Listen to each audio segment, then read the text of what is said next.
Bugungi kunda firibgarlik bilan bog'liq jinoiy harakatlarga qarshi keskin kurash olib borilayotgan bo'lishiga qaramay, uning soni kamaygani yo'q. Eng achinarlisi, bunday qonunbuzarliklarga huquq himoyachisi bo'lmish advokatlarning aralashib qolayotganliklari ushbu kasb egalarining nufuziga putur yetkazmoqda. Xususan, Davlat xavfsizlik xizmatining Andijon viloyati bo'yicha boshqarmasi tomonidan prokuratura va ichki ishlar organlari bilan hamkorlikda o'tkazilgan tezkor tadbirda Bo'ston tumanida faoliyat yurituvchi advokatlik byurosining advokat stajyori hamda 1984-yilda tug'ilgan shaxs o'zaro kelishgan holda o'zganing nomida bo'lgan 34 sotix noturar yer maydonini kadastr tizimidagi tanishlar orqali xaridor nomiga turar joy sifatida rasmiylashtirib berish evaziga 34 ming AQSh dollari olgan vaqtida ashyoviy dalillar bilan ushlandi.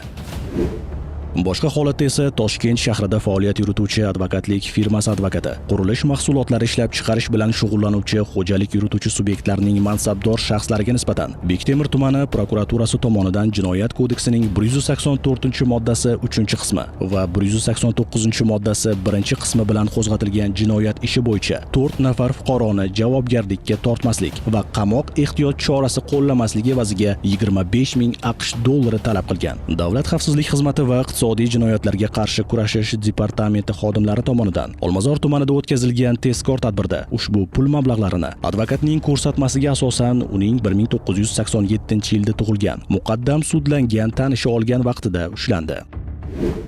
Buxoro viloyatida kuzatilgan holatda esa Peshku tumanida faoliyat yurituvchi advokatlik byurosi advokati 2024-yilda jinoyat ishlari bo'yicha mazkur tuman sudi tomonidan sudlangan fuqaroga oid ishni kassatsiya instansiyasida ko'rilishi jarayonida unga nisbatan oqlov hukmi chiqarish masalasini sud tizimidagi tanishlari orqali hal qilib berish evaziga 12 ming AQSh dollari olgan vaqtida Davlat xavfsizlik xizmati va Bosh prokuratura huzuridagi departament xodimlari tomonidan ashyoviy dalillar bilan ushlandi.